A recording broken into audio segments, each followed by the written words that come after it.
ಇನ್ನು ಕೊರೋನಾಗೆ ಸಂಬಂಧಪಟ್ಟ ಹಾಗೆ ಇವತ್ತು ಆರೋಗ್ಯ ಸಚಿವರು ಕೆಲ ಸೂಚನೆಗಳನ್ನು ಕೊಟ್ಟಿದ್ದಾರೆ. ಇನ್ಫ್ಯಾಕ್ಟ್ ಇವತ್ತೊಂದು ಗೈಡ್ಲೈನ್ಸ್ ಹೊರಡಿಸ್ತೀವಿ ಅಂತಾನೂ ಹೇಳಿದ್ದಾರೆ.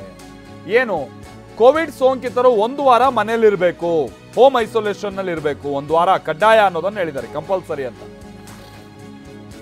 ಸಭೆ ಬಳಿಕ ಸಚಿವ ದಿನೇಶ್ ಗುಂಡೂರಾವ್ ಕೊಟ್ಟಿರುವಂತ ಹೇಳಿಕೆ, ಸೋಂಕಿತರುಗಳಿಗೆ ಆಸ್ಪತ್ರೆಗಳಲ್ಲಿ ವಿಶೇಷ ವ್ಯವಸ್ಥೆಯನ್ನ ಮಾಡಲಾಗಿರುತ್ತೆ, ಆರೋಗ್ಯ ಇಲಾಖಾ ಸಿಬ್ಬಂದಿ ಅಂತವ್ರ ಮೇಲೆ ನಿಗಾ ವಹಿಸ್ತಾರೆ.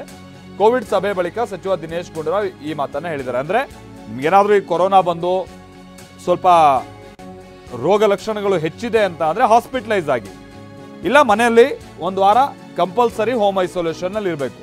ಮಕ್ಕಳುಗಳಿಗೆ ಏನಾದ್ರೂ ರೋಗ ಲಕ್ಷಣ ಇದ್ರೆ ಶಾಲೆಗೆ ಕಳಿಸ್ಬೇಡಿ. 60 ವರ್ಷ ಮೇಲ್ಪಟ್ಟಂತವರು ಮಾಸ್ಕ್ ಧರಿಸಬೇಕು. ಅನಾರೋಗ್ಯ ಪೀಡಿತರು ಮಾಸ್ಕ್ ಧರಿಸಿದ್ರೆ ಉತ್ತಮ. ಏನಾದ್ರು ಇನ್ನಿತರ ಅನಾರೋಗ್ಯ ಸಮಸ್ಯೆ ಇರುವಂತವರು ಮಾಸ್ಕ್ ಧರಿಸಿದ್ರೆ ಅದು ಕೂಡ ಉತ್ತಮ.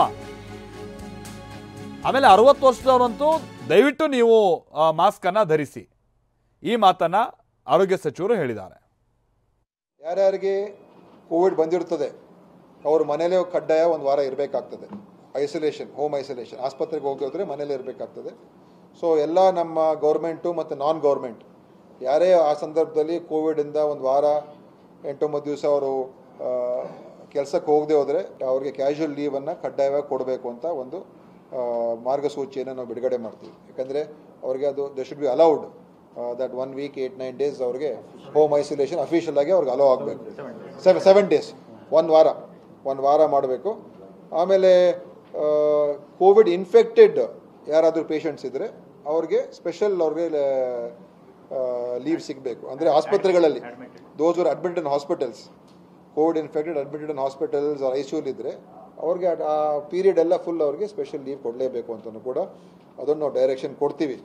ನಮ್ಮ ಎಲ್ಲ ಮಕ್ಕಳಿಗೆ, ಶಾಲೆ ಮಕ್ಕಳಿಗೆ ಯಾರಿಗಾದರೂ ಸಿಂಪ್ಟಮ್ಸ್ ಇದ್ದರೆ, ಯಾರಾದರೂ ಅವ್ರಿಗೆ ನೆಗಡಿ ಜ್ವರ ಏನೇ ಇದ್ದರೂ ಕೂಡ ದಯವಿಟ್ಟು ಅವ್ರನ್ನ ನೀವು ಮನೇಲೇ ಇಡ್ಸ್ಕೊಳ್ಳಿ, ಶಾಲೆಗಳು ಅವ್ರನ್ನ ಕಳಿಸ್ಬೇಡಿ. ಅವ್ರನ್ನ ವಾಚ್ ಮಾಡಿ ಅವ್ರನ್ನ ಬೇಕಾದ್ರೆ ನೀವು ಟೆಸ್ಟು ಕೂಡ ಮಾಡಿಸ್ಕೋಬೋದು, ಕೋವಿಡ್ ಟೆಸ್ಟು ಮಾಡಿ. ಬಟ್ ಎಲ್ಲ ಶಾಲೆ ಮಕ್ಕಳನ್ನ ನೀವು ಶಾಲೆಗೆ ಕಳಿಸ್ಬೇಡಿ. ಯಾರಿಗೆ ಜ್ವರ ನೆಗಡಿ ಆ ಥರ ಇದ್ದರೆ ದಯವಿಟ್ಟು ಅವ್ರಿಗೆ ನೀವು ಮನೇಲಿ ಇಡ್ಸ್ಕೊಳ್ಳಿ ಅಂತ ಹೇಳ್ತಾ ಇದ್ದೀವಿ. 5,000 ಟೆಸ್ಟ್ ಪ್ರತಿದಿನ ನಮಗೆ ಶನಿವಾರದಿಂದ ಆಗಬೇಕು ಅಂತ ಹೇಳಿದ್ದು, ಆದರೆ ಅದು ಸ್ವಲ್ಪ ಹೆಚ್ಚು ಕಡಿಮೆ ತಡ ಆಗಿತ್ತು. ನಿನ್ನೆ 3,200 ಹತ್ರ ನಾವು ಟೆಸ್ಟ್ಗಳು ಮಾಡಿದ್ದೇವೆ. ಇವತ್ತು ಖಂಡಿತವಾಗಿಯೂ ಅದು 5,000 ಮುಟ್ತೀವಿ. ಎಲ್ಲ ಕಡೆ ನಮ್ಮ ಏನೇನು ಅಗತ್ಯ ಇರುವಂಥ ಕಿಟ್ಸ್ ಇದೆ ಅದೆಲ್ಲ ಜಿಲ್ಲಾದ್ಯಂತ ತಾಲೂಕಾದ್ಯಂತ ಅದನ್ನು ವಿತರಣೆ ಮಾಡಿದ್ದೀವಿ. ಸೊ ಅದನ್ನು ಇವತ್ತಿಂದ ಹೆಚ್ಚು ಟೆಸ್ಟ್ಗಳಾಗೋದಕ್ಕೆ ಪ್ರಾರಂಭ ಆಗ್ತದೆ. ಅದರಲ್ಲಿ ಎಲ್ಲೆಲ್ಲಿ ಹೆಚ್ಚು ಇನ್ಫೆಕ್ಷನ್ಸ್ ಆಗ್ತಾ ಇದೆ ಅಂತ ಗೊತ್ತಾಗೋದಕ್ಕೆ ನಮಗೆ ಸಾಧ್ಯ ಆಗ್ತದೆ.